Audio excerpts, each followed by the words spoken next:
Salut à tous les amis, c'est StyGeek, j'espère que vous allez bien. Aujourd'hui on est le mercredi 29 décembre, exactement le 29 décembre. On se retrouve aujourd'hui pour une petite vidéo, vous l'avez sûrement vu dans le titre, hein. En tout cas on va faire le tuto très long de iOS pour 2022. J'avais fait une vidéo déjà pour un tuto en 2021, vous avez été nombreux à me demander des nouvelles modifications de ce tuto, une nouvelle vidéo parce qu'effectivement il y a une nouvelle version qui est sortie pour justement créer sa ferme sur iOS. Donc on va voir ça tout de suite. Avant de commencer cette vidéo, merci à tous ceux qui se sont abonnés ces derniers jours. On a passé les 19 000 abonnés avec fierté hier. Donc aujourd'hui, on est le 29. On va essayer de passer les 20 000 avant 2022, chose qui sera bien sûr impossible. Mais en tout cas, merci à tous. Et on passe au tuto de la vidéo. Donc avant toute chose, avant de commencer ce petit tuto, il va falloir déjà s'inscrire sur iOS. Première chose. Il va falloir aussi créer un wallet d'Ethereum pour recevoir notre crypto-monnaie. Et ensuite, on va pouvoir commencer. Donc, comme wallet, qu'est-ce que je vais vous conseiller? Je vous ai déjà fait plusieurs vidéos à ce sujet. Moi, je vais vous conseiller MyEtherWallet. Donc, c'est un wallet que j'utilise déjà depuis pas mal de temps. Il est très simple à utiliser. Vous pouvez recevoir de l'Ethereum et vous pouvez swiper de l'Ethereum avec plusieurs crypto-monnaies. Donc après, vous êtes libre de choisir n'importe lequel, hein. Vous en avez plein, donc je ne vais pas tous vous les citer, mais moi je vous conseille MyEtherWallet pour recevoir uniquement de l'Ethereum. Donc ensuite, on arrive sur notre ferme ici pour recevoir et créer notre petit bébé. Donc vous allez tout simplement créer ici, donc vous n'aurez rien, ça sera vide, il y aura marqué 000, mais là je n'ai pas envie de recréer une ferme pour le tutoriel explicatif. Donc là, on clique ici, bam. Alors je vous refais cette vidéo parce que du coup j'ai déjà fait la vidéo tout à l'heure. Malheureusement j'ai eu un problème avec le fichier de conversion, du coup ça a chié totalement dans le tube.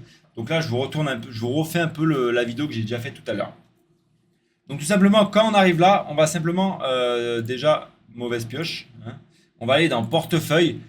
Dans portefeuille ici on va aller mettre plus le nom de la ferme. Enfin non pardon, on va aller mettre ajouter un portefeuille pardon. Là on va choisir simplement Ethereum, vous choisissez n'importe quelle crypto-monnaie que vous voulez miner, mais il faut que votre portefeuille soit en liaison avec la crypto-monnaie que vous allez miner, bien évidemment. Ne mettez pas un portefeuille d'Ethereum si vous voulez miner de l'Ergo ou du flux, par exemple. Si vous voulez miner de l'Ethereum, il vous faudra un portefeuille spécifique avec une adresse spécifique pour l'Ethereum. Faites très attention à ça parce que si vous mettez une mauvaise adresse, vous allez perdre en fait tout ce que vous minez, vous minerez dans le vide. Donc attention, faites très attention, c'est l'étape la plus importante. Donc là, vous mettez Ethereum. Voilà, moi je vais simplement aller récupérer mon adresse juste à côté. Voilà, bah, elle est ici, c'est pas grave. Hop là. L'adresse, elle est juste là, les amis. Donc ça, c'est des adresses publiques, hein. N'importe qui a accès à cette adresse, hein. Si il vous l'a donné, il peut aller checker et tout. Il n'y a pas de problème de ça. Donc on la colle ici, l'adresse. Le nom du portefeuille, on met... Voilà, portefeuille ETH. Et on met créer. Bam. Donc là, le portefeuille ETH, il a été créé ici, comme vous voyez. Donc là, c'est tous mes autres portefeuilles, hein. Ensuite, étape la plus importante, ça va être de créer une feuille de vol. La feuille de vol, c'est quoi? Ça va être pour en fait donner des ordres à votre rig. Dire, voilà, mon rig veut miner de l'Ethereum, on va lui faire une feuille de route pour l'Ethereum. Donc là, on met feuille de vol, c'est pareil. Sur iOS, après, il n'y a pas grand-chose à faire de plus, hein. Là, vous allez mettre du coup l'Ethereum, comme je l'ai dit, puisqu'on va miner de l'Ethereum. On sélectionne bien le portefeuille, la piscine to miner. On choisit la piscine européenne, bien entendu, si on est en Europe. Et le mineur. Alors, le mineur, c'est comme la poule, vous en avez des tonnes et des tonnes. Moi, je vous conseille to miner en poule parce que c'est une poule que j'utilise depuis pas mal de temps. En mineur, vous en avez des tonnes aussi. Moi, je vous conseille Gmineur, c'est le plus stable avec la plupart des cartes graphiques. Donc, on met Gmineur et on met créer la feuille de vol. C'est parti, bam. La feuille de vol, vous voyez qu'elle est créée ici. Ensuite, tout simplement, qu'est-ce qu'on a à faire? On va simplement, bim bam boum, on va mettre, allez, on va créer une petite ferme ici. On va mettre StyGeek 1. Voilà, j'irai la supprimer juste après, mais là, c'est pas grave. Donc là, vous allez arriver sur une ferme comme ça, vous de votre côté. Donc ensuite, qu'est-ce qu'on va faire? On va mettre ajouter un travailleur. Et là, vous allez mettre ajouter des plateformes. Là, simplement, vous allez faire quoi? Vous allez marquer installer iOS sur votre lecteur de plateforme. Vous choisissez, là, c'est pas la plateforme de votre rig, ça va être simplement la plateforme que vous utilisez actuellement. Donc, soit Linux, soit iOS, Windows ou soit macOS. Donc là, moi, ça va être Windows. Là, on télécharge le petit fichier qui va nous aider à installer tout simplement iOS de manière simplifiée. On installe le programme Et là, le programme, il ouvre une petite fenêtre. Il n'y a rien de compliqué. Vous voyez, c'est extrêmement rapide. Ce programme-là, à quoi il va servir? Il va servir à faire rendre votre clé USB bootable. Ça veut dire que dessus, elle va installer un petit logiciel, une image disque, et vous allez pouvoir brancher votre clé USB. Vous aurez comme un Windows sur votre rig. Donc là, on met continuer. Là, vous voyez qu'il y a votre ferme H. Donc ça, vous allez me dire, oui, mais c'est quoi ça? Ça, en fait, c'est votre code propre à votre ferme iOS. Ça veut dire que dès que votre rig va être connecté, il va directement correspondre à votre ferme et vous n'avez pas besoin de faire de liaison de connexion avec les mots de passe. Parfois oui, parfois non. Avant, il y en avait plus que maintenant, mais maintenant, c'est plus simplifié. On met continuer. Il trouve automatiquement la clé USB. On met flash image. Bon, moi, ça met erreur parce que la clé est déjà flashée en réalité, donc c'est pour ça. Et maintenant, je vous retrouve sur la partie avec le rig. Bon, du coup, les amis, je vous reprends. Hein. Alors, du coup, il nous fallait également le petit mot de passe et enfin le nom de connexion ainsi que le mot de passe. Hein. Allez, ceux qui veulent hacker le rig pendant le temps de la vidéo, je vous laisse hacker. Mais voilà, il va falloir récupérer ce nom de compte et ce mot de passe si, enfin, c'est pour juste connecter les rigs et à iOS. Et puis on est parti, on est bon. Donc je reviendrai tout à l'heure le récupérer ici. J'ai pas. Donc là. Donc j'ai mon rig que je veux configurer, donc ça c'est la possibilité, vous avez la possibilité d'avoir ça chez vous, un rig avec une seule carte hein, bien entendu. Qu'est-ce qu'on a de plus? Bien entendu on serre la petite vis, pas que la carte bouge. Donc là on a une B250 12 connexion PCI. Vous n'oubliez pas de connecter bien sûr votre écran, soit la carte mère, soit la carte graphique, ça va dépendre de votre configuration bien entendu. De brancher la fameuse clé USB qu'on vient de configurer, la prise Ethernet et bien sûr le clavier pour pouvoir configurer le rig, bien entendu. Alors maintenant on va simplement démarrer, hein, c'est la première fois que je vais le démarrer. Alors est-ce qu'on a de l'affichage à l'écran? Surprise! Ah, ça s'allume, on voit la petite LED, ah bah nickel. Donc ça c'est plutôt pas mal parce que c'est vrai que des fois, voilà, on arrive déjà sur iOS, donc c'est assez rapide. Donc là on va mettre entrée, bon ça se fait tout seul, c'est trop rapide. On est dans le turfu les gars, on est en 2021, bientôt 2022. Alors qu'est-ce qu'on a maintenant? Donc là je vais vous faire aucune coupure hein, pour que les débutants qui se lancent puissent avoir exactement la même configuration et se retrouver devant. Alors forcément comme je vous disais tout à l'heure, hein, on est avec la clé USB, donc c'est beaucoup plus long que le disque dur, parce que j'avais pas de disque dur SSD. Mais si vous mettez ce petit SSD là par exemple, donc ça c'est des Zenfast hein, que j'ai acheté, vous voyez c'est du 16, bon, celui-là c'est un 120 Go, mais j'en avais acheté en 16 Go aux alentours des 10 €, ça va beaucoup plus vite même pour redémarrer le rig, etc. etc. Donc je vous conseille quand même le SSD, hein, c'est quand même beaucoup plus simple. Donc on va voir qu'est-ce qui nous fait le petit coco là. Est-ce que ça va booter assez rapidement ou pas? J'espère que oui, hein, sinon je vais me chercher une chaise et on va pouvoir dormir. Je vous mettrai peut-être ce passage en accéléré hein, parce que là c'est vrai que c'est un peu longué. Bon en attendant les amis on va revenir hein, tout à l'heure, on va discuter un peu du rig. Donc ouais, donc pour le rig là je vous ai mis du coup, je me suis mis du coup châssis AliExpress hein, donc c'était pour un client du coup qui a annulé sa commande bien entendu, donc c'est pas grave, ça sert toujours. S'il y en a que ça intéresse, dites-moi. Ah voilà, donc là ça boot. Voilà, parfait. Donc je répète, s'il y en a que ça intéresse, uniquement le châssis et peut-être la carte mère, pour le moment je sais pas, le matériel est neuf, hein, ça n'a pas servi des masses. L'alimentation je vais la garder, c'est une 2000 watts chinoise, hein, moi ça me sert toujours ces alimentations là. Mais voilà, donc là on arrive à la, vous voyez, donc là c'est en train de se connecter. Donc il a déjà reconnu notre driver, notre carte graphique, pardon. Et là il va installer tout ce qu'il faut pour iOS. Et ensuite on va pouvoir entrer notre configuration. Donc je vais vous laisser juste là 2 minutes. Je vais aller chercher ce qu'il faut, le mot de passe et le nom de compte et j'arrive. Regardez, je vous laisse l'écran là, ce que vous voyez. Voilà, vous voyez bien là.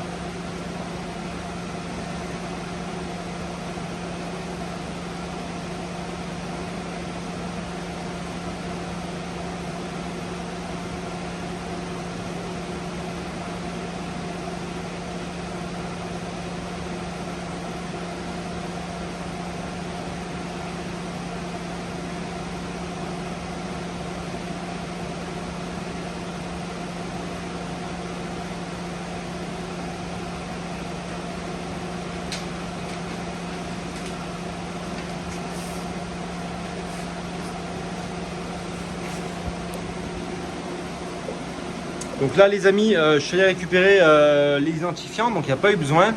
Donc là apparemment le rig a déjà été préconfiguré grâce avec iOS. Parfois on arrive à un endroit où il faut taper du coup le mot de passe et l'identifiant. Donc là vous voyez que la carte graphique elle est bien reconnue, on a les températures, etc. Et là on va aller sur le côté iOS pour justement activer la feuille de route qu'on a fait tout à l'heure. Alors c'est parti. Donc alors qu'est-ce qu'on a maintenant? Bon, je vous reprends en position téléphone, hein, ça sera peut-être un peu plus simple pour vous. Comme à l'ancienne. Hein. Donc là on va aller dans aperçu. Est-ce qu'on a déjà... Vous voyez donc le rig il est là, il a bien apparu ici.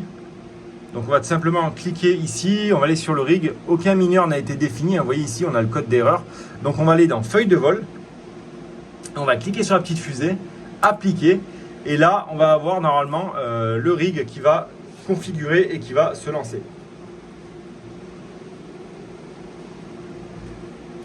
Donc là, c'est en train d'installer bien sûr les fichiers sur le rig.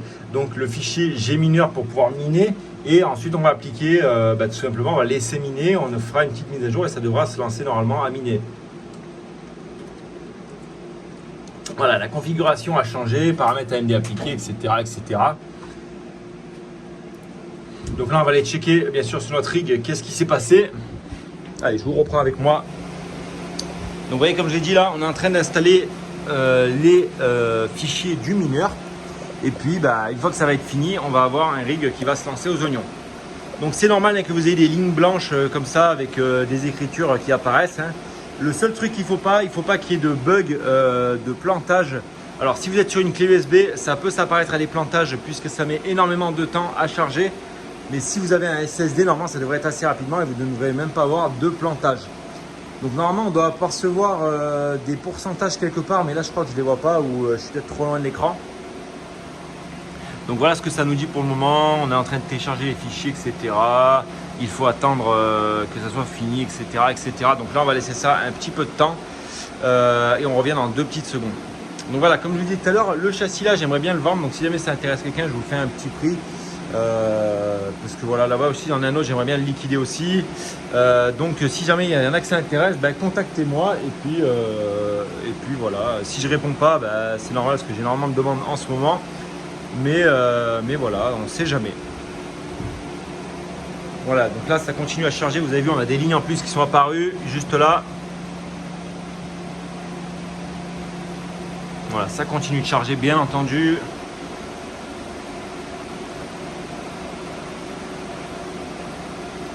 Et ensuite, dès que tout ça va être fini, on va avoir directement le mineur qui va se lancer à miner de l'Ethereum. Et nous, on va pouvoir enfin récupérer sur notre PC là-bas Windows toutes les informations ainsi que les overclocks des cartes graphiques pour leur appliquer et pour que ça puisse miner un peu plus fort. Vous voyez que c'est encore en train de charger. Alors après, ça peut mettre plus ou moins de temps hein, suivant le mineur que vous appliquez. Par exemple, si vous sélectionnez Phoenix Mineur, ça peut aller beaucoup plus vite que LOL mineur ou NB mineur, etc.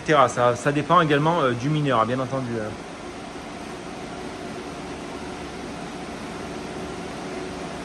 Donc là, je ne vous fais pas de coupure, hein, c'est bien sûr fait exprès.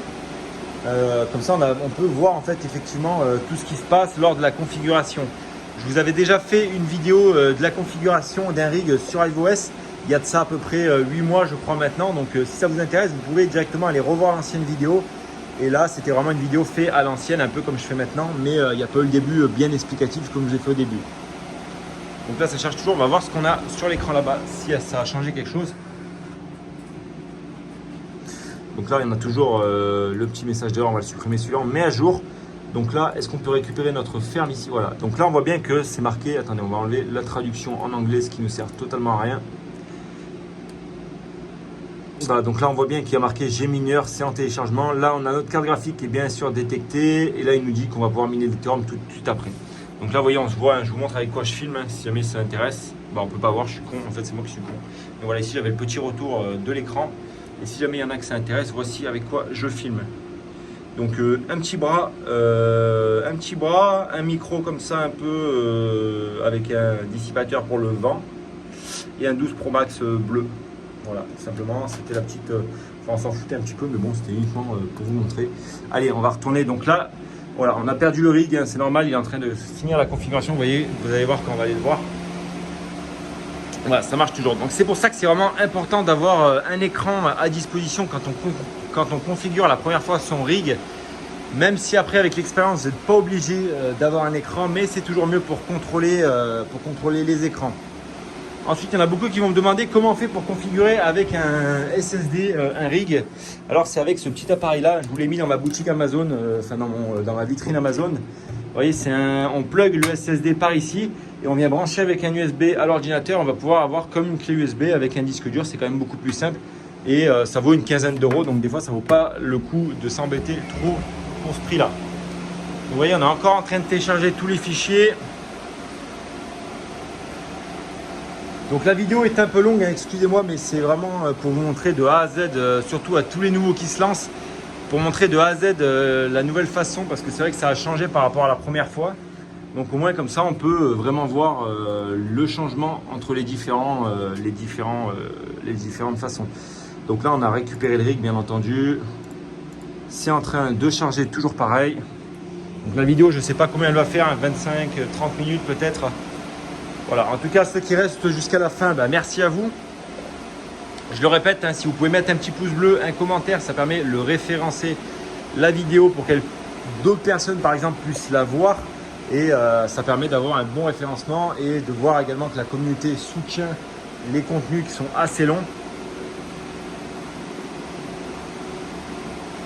On y va, ça charge, ça charge. Alors ensuite, pour tous ceux qui demandent pour la première fois sur iOS, c'est vrai que ça peut paraître un peu compliqué. Tout ça, ça correspond à quoi? Donc là, ça correspond ici à l'identification du rig, hein, au nom du rig. Au total de RAM, ici, là on a le disque qui est utilisé, la RAM ici qui est utilisée. Là on a l'adresse IP ici. Là on a du coup la carte graphique et là on a le processeur. Donc là apparemment iOS et Gmineur ont fini de s'installer correctement. On voit que les drivers sont nickel. Là on a bien notre adresse de wallet. Et on sait qu'on va miner de l'Ethereum. Donc là, c'est parti. On a un GPU 0 détecté ici, donc ça c'est bon. Start mining avec la Sapphire Radeon RX 480 8 Go, donc ça c'est top. Et là, ça va se lancer le top du top. Donc là, on va aller récupérer ça, les informations. Donc là, la configuration, les amis, elle est finie. On va juste simplement récupérer sur l'ordinateur, voir que tout mine bien. Donc là, vous voyez que ça ne s'est pas encore mis à jour. Là, on va mettre à jour. Bam! Et normalement, ça devrait être bon. Donc voilà, notre carte graphique en haut, elle est en train d'être reconnue. Elle télécharge le DAG tout simplement. Et là, elle devrait miner incessamment sous peu. Vous voyez que là, si je retourne dans la ferme ici, voilà. Donc ça mine déjà du 30 mH et on mine bien de l'Ethereum, ETH ici. Donc on va cliquer sur le rig. Et voilà, donc là, tout s'est mis à jour. 30 mH, 100 watts. Donc là, le rig est fini de configurer. Donc là, c'était la partie la plus importante, les amis, de configuration. Hein. Donc en tout cas, les amis, pour tous ceux qui sont restés jusqu'à la fin, encore un grand merci à vous. C'était Stay Geek, c'était une vidéo longue, je sais. Mais en tout cas, voilà, ça m'a fait plaisir de vous faire cette petite vidéo. Je vous dis à demain pour une nouvelle vidéo. Ciao!